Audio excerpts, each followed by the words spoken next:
Hoje em dia começa tocando numa ferida que completou 1 ano. O Brasil caiu do 9º andar junto com o garoto Miguel, o filho da empregada, deixado sozinho no elevador do condomínio de luxo onde a patroa morava. A mãe, Dona Mirtes, perdeu o filho, mas não a esperança. Agora ela é estudante de Direito e luta para que o caso Miguel não seja esquecido e que a justiça seja feita. A reportagem é de Elaine Cortes. Há 1 ano falta alguém na casa número 35. Era quem dirigia esse carro e usava esse par de chinelinhos que continua na porta. Dono da cama que todos os dias é esticada para ninguém deitar. Dono da bicicleta que ficou estacionada, dos brinquedos que nunca mais saíram do lugar. Essa casa tudo é Miguel, a cor é Miguel, os brinquedos estão aqui é Miguel, tudo é meu filho. A imagem de Miguel, sim, saiu desses porta-retratos e entrou na casa de muita gente.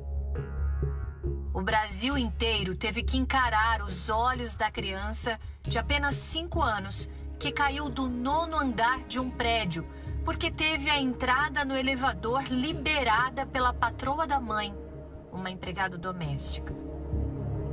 Miguel, naquele momento, foi taxada de uma criança forte, esperta, que sabia se virar, porque era uma criança negra, e toda criança negra é taxada dessa forma. Há o preconceito, há o racismo, naquele momento que ela abandona meu filho dentro do elevador. Por ser filho da empregada doméstica, por ser uma criança negra, esperta, que ia saber se virar ali dentro. E ela ainda veio dizer que Miguel sabia contar, sabia voltar para o 5º andar. Mas na realidade Miguel não sabia, Miguel ainda estava aprendendo, Miguel só tinha 5 anos de idade. Miguel ainda não sabia calcular o tempo. Alguns minutos podem ter parecido uma eternidade longe da mãe. E tudo o que ele queria era a mãe. Eu levei Miguel comigo nesse dia porque mãe ia estar de folga, mas ela precisava ir ao posto de saúde buscar remédio e depois ir ao banco pegar seu salário. Então mãe ia ficar muito tempo na rua, muito exposta na rua. Meu filho mal ia naquele prédio, só ia quando realmente eu não tinha com quem deixar. Pandemia, escolas fechadas e uma realidade difícil. Crianças sozinhas em casa ou levadas para o trabalho da mãe. Quando eu cheguei, fui levar a cadela para fazer a necessidade, voltei e comecei a fazer as tarefas do apartamento. E foi tempo que a filha dela acordou, ela e Miguel ficaram brincando dentro do apartamento. A patroa estava com a agenda cheia de compromissos. Um deles, o horário marcado com a manicure que naquele dia atenderia em domicílio. Sari Corte Real tinha casa, os filhos e até os pets cuidados pela mãe de Miguel. Quando eu chegava de manhã, descia com a cadela. De tarde, no período do horário do almoço, eu descia com a cadela. E de 4 horas, antes de eu largar, eu tinha que descer com a cadela. Eu disse, mas eu não vou levar as crianças não, porque elas estavam aperreando. Então, se depois elas se comportarem, aí eu levo a machada delas comigo. Ela disse, não, pode ir, que eu fico olhando elas aqui. A partir do momento que ela disse isso, ela ia olhar a filha dela e o meu filho. Então, eu confiei meu filho a ela naquele momento, por menos de 10 minutos. Na hora que eu estou retornando para o elevador de serviço, eu encontrei o zelador. Aí ele estava saindo da sala do encarregado, ele disse, alguém caiu do prédio. E aquela dor no peito muito forte mesmo. Então, quando eu abri a porta, eu dei de cara com meu filho ali. Foi devastador para mim ver meu filho naquela situação. Miguel foi socorrido, mas já estava sem vida. Foi muito rápido, não foi nem 5 minutos. Aí já vi a notícia que meu filho não tinha sobrevivido. Naquele momento, meu mundo acabou. Minha vida acabou. Ali mesmo eu pensei até em ter a minha vida porque eu não ia conseguir sobreviver sem meu filho. Aí Sari ficou lá olhando, ela disse, Mirtes, ele fugiu do apartamento, eu não vi. Aí ele fugiu do apartamento, entrou no elevador e eu não consegui segurar a porta. E naquele momento eu pensei que tinha sido uma trela dele. Eu disse, poxa, filho, por que tu fizesse comigo? Por que tu fugisse? Gostava de ter ficado me esperando. Foi horrível aquela cena.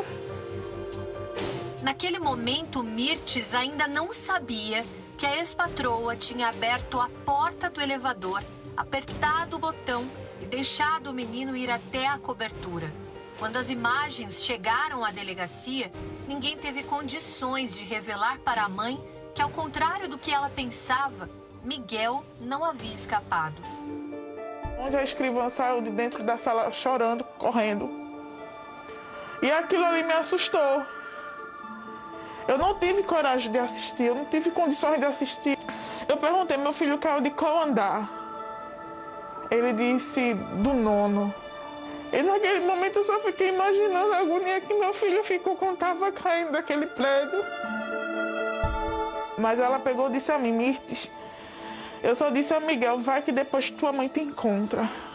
Eu estava tão desorientada dessa vida que eu não entendi o porquê que ela tinha me falado isso. E minha ficha só veio cair depois do enterro do meu filho, quando me mandaram as imagens. A empregada doméstica, que primeiramente foi julgada, entendeu naquele momento que o preconceito é como uma sentença de morte. Tudo isso que aconteceu traz para a sociedade a questão do cuidado com as crianças, a atenção. Independente que seja seu filho ou não, tem que haver o cuidado, o zelo, porque é um ser que necessita da nossa atenção, da nossa segurança para elas. O racismo está tão impregnado na sociedade, o racismo estrutural está tão impregnado que muita gente não enxerga, mas ele existe. Todos os dias essa mãe se pergunta o que a ex-patroa poderia ter feito. Porque não custava nada ela ter ligado para mim e dizer, ó, Mirtes, Miguel, tá aperreando, vem aqui em cima, por favor. Todas as noites, essa mãe se questiona o que a ex-patroa poderia não ter feito. Mas a perícia comprovou que ela apertou e acionou o botão da cobertura. É como dobrar e desdobrar uma camisetinha que não será mais usada. E é por isso que a mãe de Miguel quer dar as respostas. Querem me cansar, mas não vão conseguir. Não vão. Minha vida mudou totalmente. Virou de cabeça para baixo mesmo. E eu não vivo bem. Primeiro pela ausência do meu filho, pela dor da perda do meu filho. E também porque eu tenho que estar o tempo todinho cobrando do judiciário para que eles façam o certo no processo do meu filho, para que Sari seja condenada e presa. Eu tenho que ficar pensando, meu Deus do céu, o que é que eu faço por causa do meu filho não cair no esquecimento? Mirtes Renata agora é universitária de Direito e hoje faz trabalhos administrativos em projetos sociais que defendem mulheres e crianças vítimas do racismo, do abandono e da violência. É algo muito diferente para mim. Muito diferente para quem só trabalhava de forma braçal. Mirtes antigamente era uma mulher muito feliz, muito de bem com a vida, gostava de rir, de brincar. Hoje, Mirtes é uma mulher amargurada, dolorida, mais madura. O estudo, dia após dia, salva essa mãe da solidão mais dolorida, da saudade que não passa. O meu tempo é mais trabalho e estudo. Durante a semana todinha, trabalhando, estudando, eu busco ao máximo ocupar minha mente com relação a isso, principalmente os estudos. Final de semana, eu vou estudar. Mirtes se prepara para ser a voz de milhares de mães caladas diante da perda de um filho. Primeiro, eu não pude viver realmente meu luto porque eu precisava lutar para que a justiça seja feita. Porque se eu tivesse me entregue realmente à dor, ao luto, o processo do meu filho não estaria andando. Um ano depois da morte de Miguel, Sari Corte Real, ex-patroa de Mirtes, responde ao processo em liberdade. Ela e o marido, o ex-prefeito de Tamandaré, foram julgados até o momento apenas pela Justiça do Trabalho de Pernambuco, que determinou o pagamento de salários e benefícios atrasados, como férias, 13º e fundo de garantia por tempo de serviço para a mãe de Miguel. Eles são acusados de fraude trabalhista, por terem empregado ela e a mãe dela na prefeitura, quando na verdade prestavam serviços domésticos. A justiça ainda não foi feita, está faltando eles terem um pouco mais de celeridade no processo do meu filho e responsabilidade. Enquanto isso, Miguel está na consciência do que precisa ser transformado e no alerta do que ainda não mudou, mesmo depois da morte dele. Eu confiei o meu bem mais precioso a ela, como ela sempre confiou em mim e na minha mãe. E ela fez isso com meu filho. Mas ele está aqui no meu coração. Dona Mirtes, a senhora sempre foi uma grande guerreira. Eu sei o quanto é difícil uma mãe perder um filho. Vivi essa experiência dentro da minha casa com a morte do meu irmão. Eu espero que a senhora consiga realizar os seus objetivos a partir de agora e que a senhora possa realmente lutar por pessoas indefesas, como a senhora foi durante todo esse tempo.